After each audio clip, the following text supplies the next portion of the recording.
that if you're a true Christian, you don't consider Christianity just a part of your life. It is your life.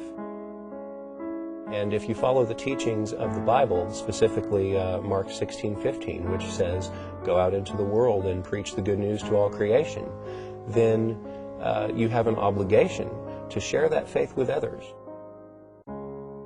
If you saw a building on fire and you knew there were people in it, and you knew that you were capable of running in there and saving someone who wouldn't be able to help themselves, if you knew that you could help them, would you just stand there and do nothing? And unfortunately, by not clearly seeing the issue, I think that's what a lot of Christians do, is they just stand there. I think, by and large, most of it is that most Christians are not really well educated as to their own religion's position on various issues. They consider worshiping Jesus to be part of their lives, but not their primary purpose. And I believe that true Christianity considers it to be the primary purpose. And if you're a true Christian, you believe that those who are not Christians, those who have not followed the teachings of the Bible, that have not accepted Jesus Christ as their personal Savior, those people aren't going to heaven. They're going to hell.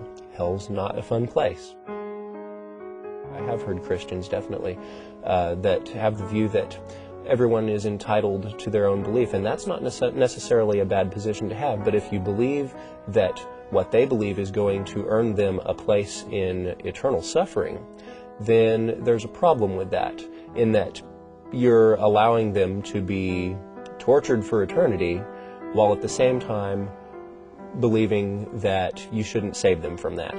It's very awkward. If you really believe that people who are not Christians are going to hell, then that is a very serious consequence. And if you don't take that seriously, I think that you might be compromising your own belief system. Those who do take their faith seriously, they need to encourage or teach those who might not how important that is. Sometimes I think Christians are afraid of being labeled as a Bible thumper, or to have negative connotations associated with them. But that's not necessarily negative if you're a Christian. I think it's something to be proud of. There's nothing to be ashamed of if you're a Christian about the Bible or being a Bible thumper. It's something to be proud of. It's something that you take seriously. And it's something that you should encourage others to take seriously as well. And it might require you to challenge yourself, to, stand up in front of crowds, to talk to people that you don't know. Missionaries work in places where the predominant religion is not Christianity, and that's a completely different scenario than in most parts of the United States. But they take it in stride, they accept it, and they move on. You shouldn't take rejection personally, but consider it that you gave them a fighting chance. Give them a fighting chance at heaven, even if you do have to risk offending someone or risk a friendship. It's a simple matter of weighing priorities. If I were a Christian, of course I would take the Bible seriously. I respect people who take their beliefs seriously.